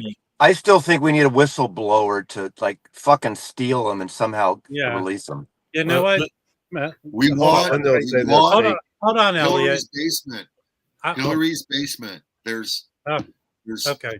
They're growing kids there. Well, apparently they released the MLK assassination stuff and Hillary's email stuff yesterday. Thank God we got the bottom of Hillary's email. I just want to point something out, everyone. Don't forget Benghazi, people. Shush, people. I'm talking. That means shush. Oh my God. Fingers on lips. I would hate for you to be my 6th grade math teacher. All right. So here's what I'd like to point out. Mazzy doesn't own TikTok, so he will not get this. But Mazzy looks like every right-wing creator on TikTok because they sit in their car and tell you their BS. That's right. What he looks like right now. Okay. Thank you. I don't personally get it. If you have something so important to say that you're going to record a video for TikTok, get the fuck out of your car and do it somewhere legit. Well, that's because nobody wants to hear that shit. You reckon it's because their wife and children are so sick of hearing Daddy rant on and on that he can't do it in the house? Well, hold on. I'll tell you this, Elliot, to speak to your point. Here's my typical comment on anyone who rants like their political nonsense on TikTok in their car. Here's my comment, and I give my permission to all of you to use this comment. Sir, could you please just order your food so I can get the next person's order? That's my comment when they're recording in their car. It's because it's like they're going through the drive-thru. Hey, everyone. Buckingham Nicks, September 18th. 19th. Sorry. See, I got it wrong. See, you even got it wrong, you shill. I got it wrong. All you shill companies. Mazzy's horrible at shilling. Well, you just shilled the Jazz Dispensary. So. Well, yeah, but I didn't even get any information wrong. Hey, Dan B, if you would have bought from me before, everyone knows, and I throw in an extra record. If I have them. If I have an extra record, I'll throw it in. Right. Don't expect it, though, because sometimes there's not extra one laying around. How many extra records have you gotten from me, Elliot? Lots. Just about every time. But I'm just saying not every time, but almost every time. Yeah. I'm going to sign off and listen. I got to drive. I'm going to sign off and listen. Oh. All right. Hey, everyone. Mazzy just got an Uber pickup, so yeah, that's right. He's got to supplement that Social Security check. Hey, Chris, Vinyl Piper, if you're still here listening, do you just want to pick your records up next time you come to town? Let me know. Guys, I did a record show a couple of weeks ago on a Saturday, and it went real well. It's the second time I've done the show in Wilson, the Wilson Record Show, which is a small town in eastern North Carolina. Not a small town, a small city, about 50,000 people. And I always expect, what kind of turnout am I going to get, or we're going to get here? It's not going to be that good. And it always, each time, these are the two times it surprised me. It's as good a turnout there as I'm used to seeing in the Research Triangle area, Raleigh and Durham shows. Is it a weekend visit place like their antique malls and shit around there? No, It's the guy that puts it on has a record store in Wilson and one in Rocky Mount, which are two 50,000, 40,000 population cities not too far apart. And he puts it on there, and he puts it on at a building behind a church that they used for receptions and gatherings and stuff. He just rents it from the church on a Saturday. They've got the big garage doors. Raise the garage doors, you can get in and out real easy. Lower the garage doors, and air conditioners booming. It was does Moses just make the garage doors go up? No, you got to physically lift them up. Okay. But the show went really well. There were a lot of people there, and people were buying records. I ended up selling. I usually sell between 25 and 35 records a show. Usually, I sold 47 records. Now, granted, one guy bought 17 at one time, so otherwise it would have put me at about my average. And a wide variety. Of course, as usual, you're always going to sell more rock records than anything else. 26 of those 46 I sold were rock records. I sold 10 jazz records, and I sold the rest was some blues and some bluegrass and folk and things like that. So it was real successful. Met a guy there that didn't buy a record from me, but had a nice conversation with him. He grew up with those guys from the DBs and Mitch Easter and all those guys. He went to Reynolds High School in Winston-Salem. And so he kind of knew some of those guys, Peter Haas-Apple and Chris Stamey and Mitch Easter and all those guys. So we had some nice conversation there. And I ended up getting a few records, but I didn't go overboard. The person selling beside me had gotten a hold of a collection. She had, I have to make sure, she had some nice records she'd gotten from a guy's collection, got a huge collection. She had a Beach Boys Pet Sounds from one of the early pressings, had stuff like the band and the Rolling Stones and different stuff. But I got these two records from her, both Steve Young. Let's see, is that good? This is on Rounder, Seven Bridges Road, Steve Young, and Honky Tonk Man, Steve Young. This one was a recording from 71, with the exception of the Seven Bridges Road track, which was recorded Those are kind of hard to come by. Yeah, they are. 81. I ended up paying, I gave her $35 for these two records. And since everybody needs to take a drink, Ry Cooder plays on this Steve Young Seven Bridges Road album. He's on there, and Fred Carter Jr. famous by the Eagles, Nashville. And I think the reason they issued this, they took this recording from 71 and then added Seven Bridges Road. I think it was around the time the Eagles, not long after the Eagles had recorded it, and it became more well known. And probably made him more money than definitely. He did records for RCA and Rounder and different labels, and he's known as a songwriter. But interestingly enough, he wasn't a prolific songwriter. Most of his albums will have 2 or 3 songs written by him, and the rest would be written by other writers. For instance, These two most well-known songs would be Seven Bridges Road, but probably more well-known would be Lonesome, Ornery, and Mean, that Waylon had a big hit with and was real popular. But a lot of the songs on here are written by others. Is that guy still around? I'm not sure if he's living still or not. I thought he passed away. He may have. I'll have to check on that. But a nice artist. It was kind of hard to categorize. Was he folk? Was he country? Was he country rock? You know, he was Steve Young's what he was. Elliot, I got a question for you. What's the difference between a town, a city, a village, and a burg? Well, there's some definite definitions that the U.S. government has for each one. So I can't quote you exactly, but I would call a town anything under a town would be anything under, say, 10 or 15,000 people. What do you think Mayberry was? Mayberry was definitely a small town. They were probably 1,000 people living underground plumbing. Good answer. Yeah. I think here's what I think. I think that you two would do videos where Harry asks Elliot questions and Elliot answers them. It's called educate. Hold on. It's called Educating Harry. This would be YouTube gold. We could probably. You know what? We should do this new thing called a podcast. Yeah. Well, to speak to that a little bit, though, I think that here's the thing on what determines what's a city or a town. It depends on what you grew up in. I grew up in a town of 1,000 people, and 500 of them were in the prison over here. So now there's about 3,000 people in the town, and I still live where I grew up. There's about 3,000 people living here. I consider that a town.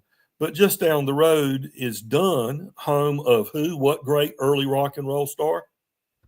Anybody? What's the town? What's the name of it? Dunn, Dunn, Dunn.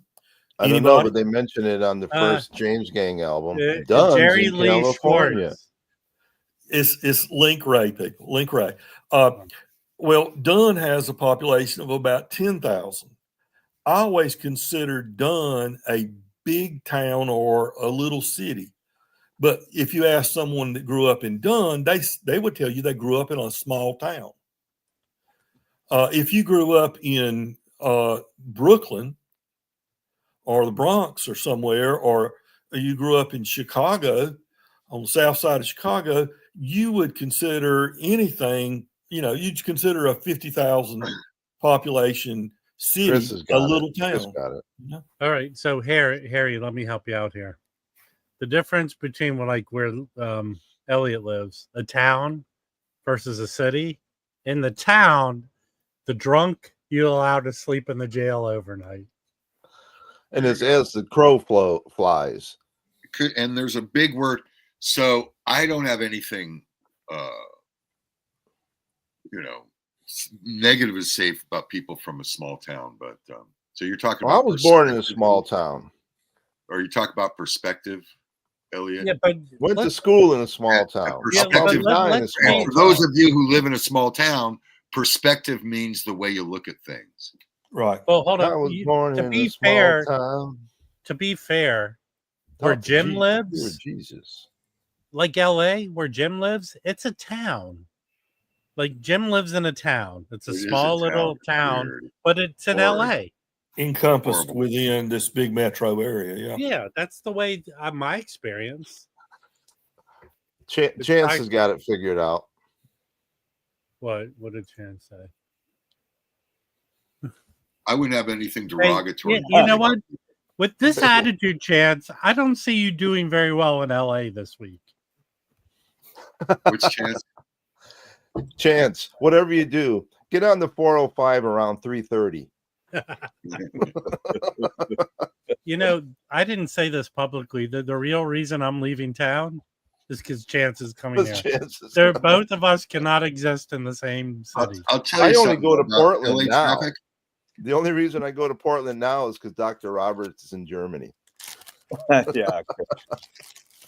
As bad as traffic is in LA, it's a lot worse or just as bad pretty much everywhere else. I go. My mom lives in a small. The Bay Area is worse. My mom lives in a small town in Pennsylvania. They have traffic there. There's one main little thing. I never saw traffic. I did. I saw them. I saw them twice. I saw them back in the day when Low Sparks came out, and then I saw them open for the Dead in Vegas. And they were great. What's your favorite? I think Low Sparks is an underrated album. Everybody says John Barleycorn, but man, Low Sparks is a great album. John Barleycorn's great too, but I love Low Sparks. I like both those two albums. Good. Which album did they do? The live album they did was with the Muscle Shoals guys, wasn't it? Was that From the Road or On the Road? Or they basically were trimmed down to a couple of guys, and then they supplemented what they had with the guys from Muscle Shoals. Bay Area is just as bad as LA, I think.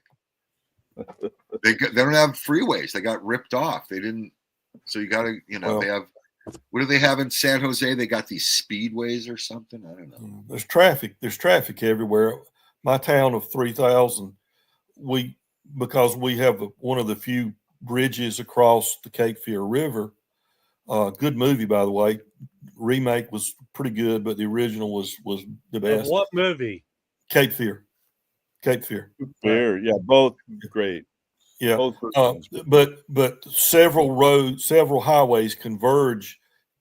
Oh, welcome to the canteen. 3 blocks from here converge because they've all got to cross the river on that bridge. And we'll cross that bridge. We look, being a little town, we look like the biggest urban gridlock between about 3 o'clock and 6:30 or 7 o'clock in the evening. You can imagine. Because that bottleneck is there. Plus, so many of our citizens where I live and the area around where I live commute to Raleigh or Durham, the Research Triangle, or into Fayetteville or Fort Bragg, Fort Liberty, Fort Bragg, whatever the heck you want to call it now. And we went from being a farming county to a bedroom community for the more populated. Now, does a bedroom community have a red light district? You can find a red light district anywhere in the world, buddy. There's always something. You just got to know where to look. Dr. Robert, those are some ominous looking clouds behind you. Yeah, it's been a little rainy. It's actually kind of fun. We've had a couple of really intense rain and thunderstorms here. It cooled off. That's the good part. But just to echo, I mean, I got to tell you, there's a lot of traffic in Heidelberg. So, town of there you go. 150,000. There's plenty of traffic. Yeah. 150,000. So that's a city. Well, small city. I think when Chance comes to LA, he thinks he's going to live out the Nicolas Cage movie 8mm. Is that your plan? Concert Muddy? Solve the crime in the hardcore porn industry? No. Don't call the wrong person buddy. Because you know what a buddy is. A buddy's a guy that goes and gets 2 blowjobs and brings one back for you. Oh, is that what the name Concert Buddy means, Harry? That's a new one, Harry. I haven't heard that one. Yeah. I'm so innocent and sheltered, and y'all just corrupt me with this. Yeah.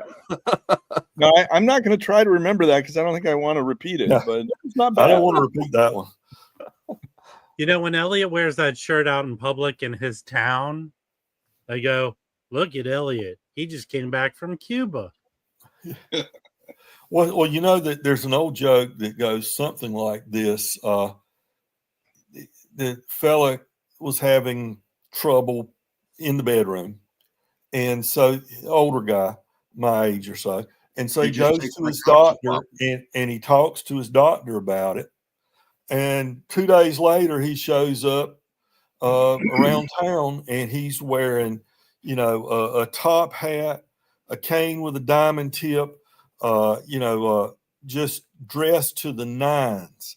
And he'd never dressed like that before. And somebody asked him, he said, "What in the world has gotten into you?" And he said, "Well, the doctor told me I was important. So I decided to start dressing like that." I got it.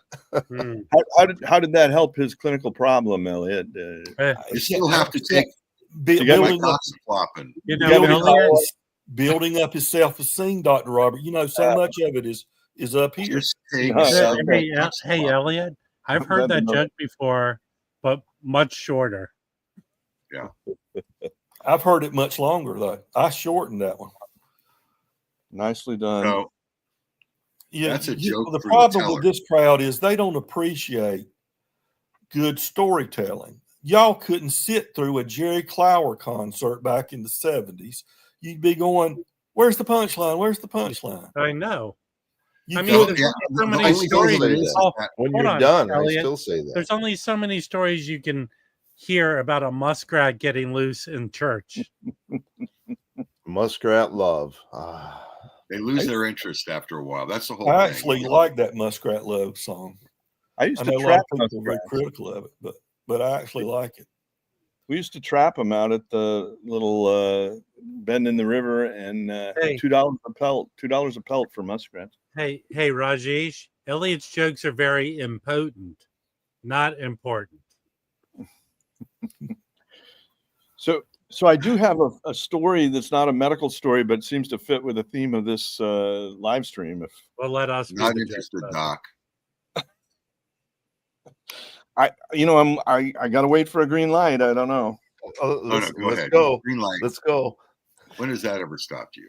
Yeah, well, just trying to be polite. So, second grade, I used to walk to school with my buddy Andy, and we would walk down this alley, and along did the alley, did Andy survive this story? Can you mute the doctor? So Andy, you asked that question, and it's so Andy honestly was one of my friends who died very young, and actually that's another story. What do you mean, one of your friends?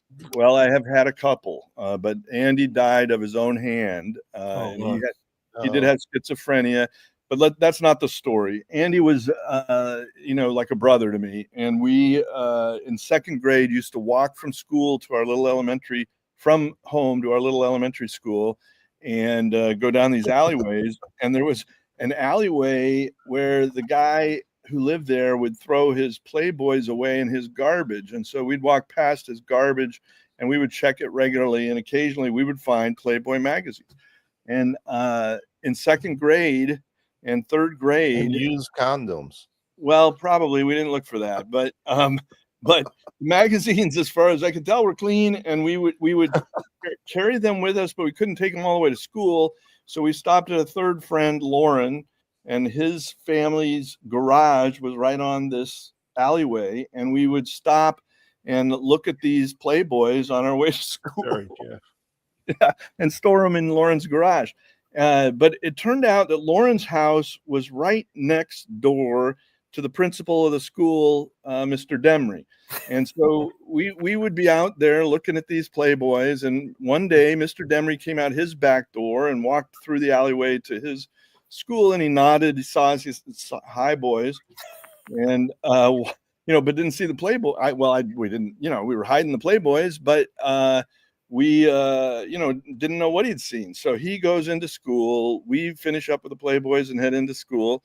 And Andy and I are sitting in class, and Mr. Demry walks up to the teacher's desk, and he does the real quiet, turns his back to the students, bends over the desk. You can't hear a word he says, and she nods, and he walks out. And she turns to the class, and she says, "Bob and Andy, Mr. Demry wants to see you in the hallway." And so we walk out, and we're trembling, because we think he's seen us looking at the Playboys. And he says, "Do you boys know why I brought you out here?" And we said, at first we said, is it because we stopped at Lauren's on the way to school? And hoping, that's maybe what it is. And he says, "No, I don't mind if you stop at Lawrence as long as it's okay with his parents and your parents. And now we're looking at each other, Andy and I, and we're just shivering and pissing our pants. And he says, it's because you went down the alleyway on your way to school. Alleys are very unsafe. I don't want you walking down the alley on the way to school. And so then Andy and I are both like, no, we will never go down the alley again. No problem. Yeah. So I don't know. That's the end of the story. Was that a good story or not? I will. I'd rate that at the lower end. I enjoyed it. Wait, hold on. After that story, I have to do something very dramatic. Okay. I have to apologize to Elliot Cruz.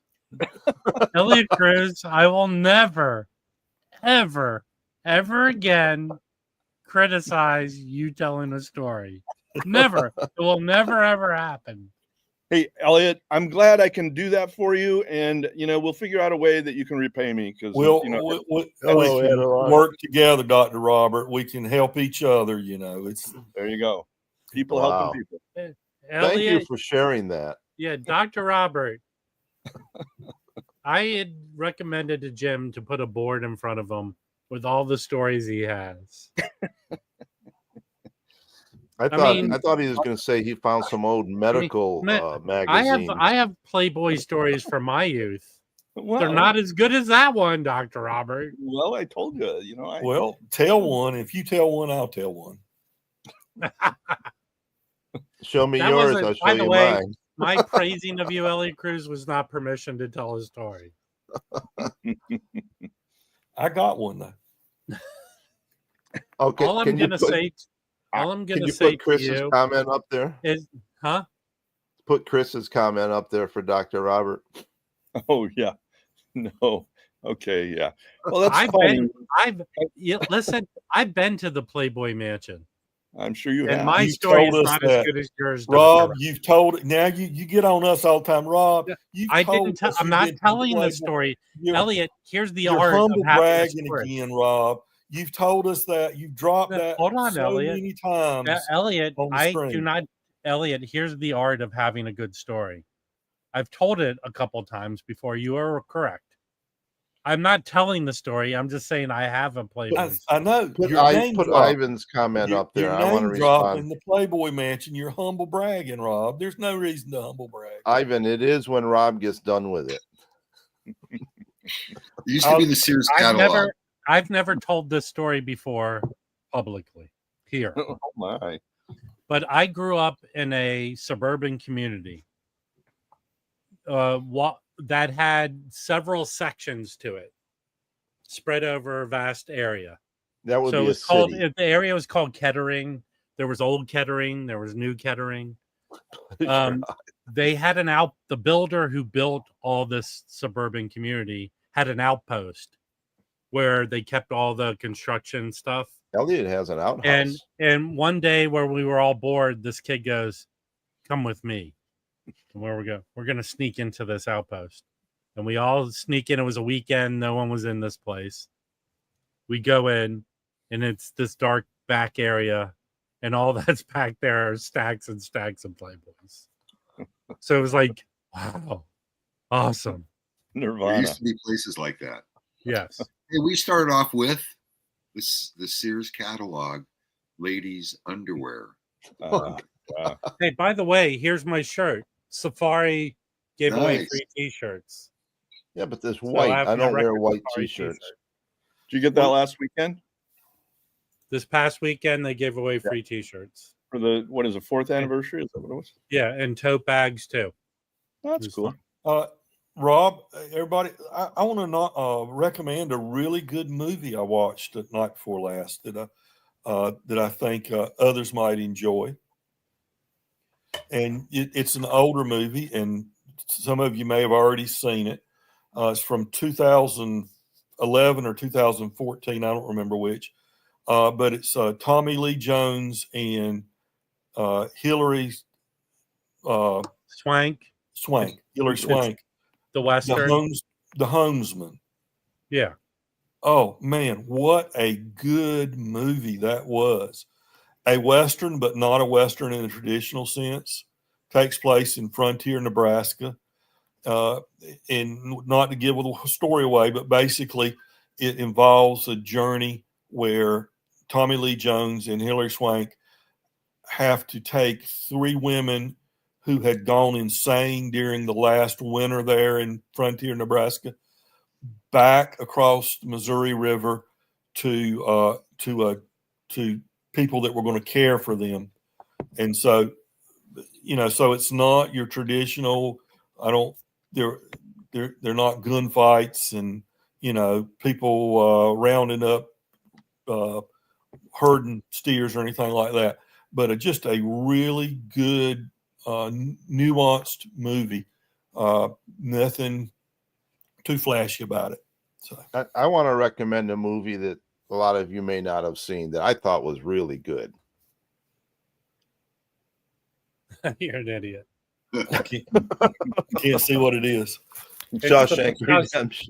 Yeah. Oh. Harry is horrible at talking about movies. He really is. He's very bad at it. Well, the reason, here's a little trivia. The reason they're called movies is because they're actually still photographs that they show really fast, and it appears to make them move. Thank you. That educational minute by Harry was brought to you by. How about what's my favorite movie no one likes? Remember those little flip books that you would flip and the characters would move? Yeah.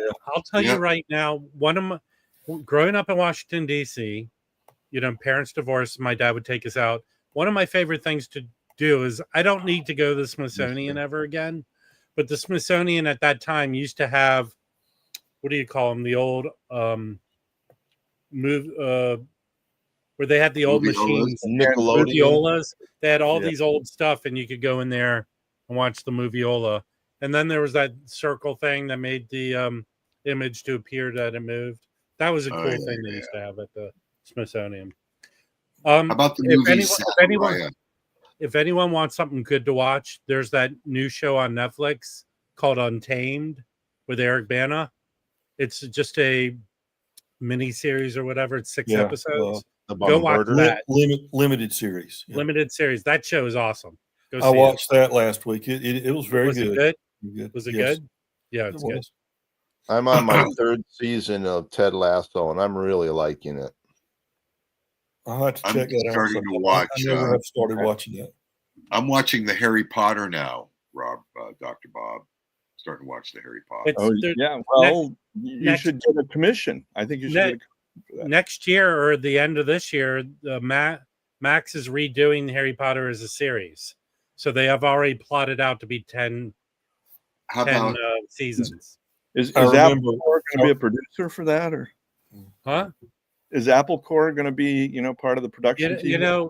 Here's the deal. Here's the art of being humorous on the internet, Dr. Robert. Huh? What? Huh? You take a reference to during the finite period of time we've been talking, and go back to it. No one knows what you're talking about. What? I'll tell you a Harry Potter story. My daughter, and I'm not going to ask permission, I'm just going to tell it. My daughter was about 6 or 7, and she was reading the Harry Potter books. And we went to one of those restaurants, I guess it was a Japanese restaurant, where they seated you with people you didn't know,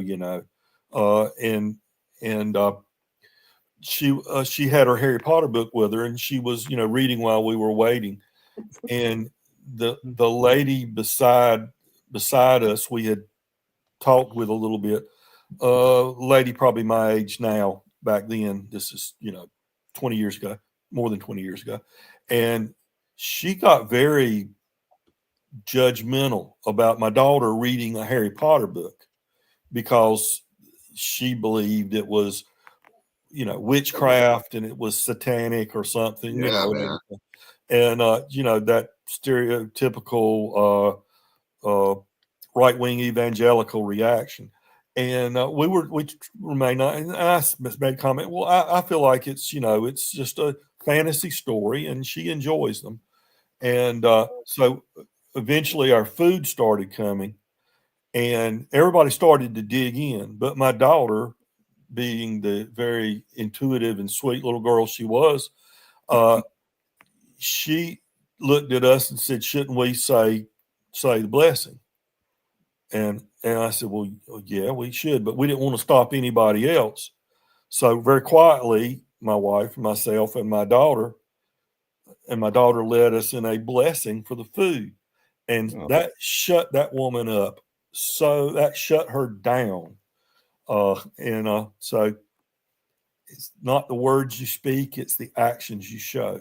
Hey, thank you, Elliot. And on that now, note, Dr. Robert, that's how you tell a story. That's right. That's a very sweet story. So that's a great story. I love that. So Elliot, I thank you for telling that story. In a way to shut all of you up, I would like to lead us in a nice little prayer. Blessing. Yeah, blessing. Me too.